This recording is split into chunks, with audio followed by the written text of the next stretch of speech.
नमस्कार. श्री स्वामी समर्थ.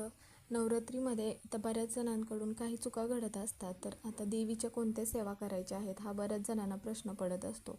पण आपली देवी जी आहे तर भक्तीची भुकेली असते, त्यामुळे तुम्ही कोणतीही सेवा करा, ती फक्त मनोभावे सेवा केली ना देवी मग ती सेवा मान्य करून घेत असते. तर मग त्यामध्ये आपल्याला कोणत्या सेवा करायच्या आहेत. आता देवीला तुम्ही जास्त सोहळे करा किंवा इतर काही वस्तू अर्पण करा, हे जेवढं जास्त महत्त्वाचे नसते तेवढे मग आपली जी देवी आहे तर आपण किती सेवा करत असताना आपलं मन एकाग्र असतं ते बघत असते. तर त्यावेळेस आपल्याला काय करायचं आहे, सकाळी आणि संध्याकाळी दररोज देवीची न चुकता आरती करायचं आहे.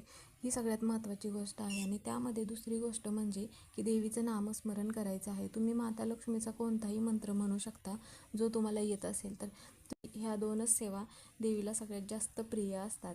म्हणून मग नवरात्रीमध्ये दररोज ह्या दोन सेवा आवर्जून करायच्या आहेत. श्री स्वामी समर्थ.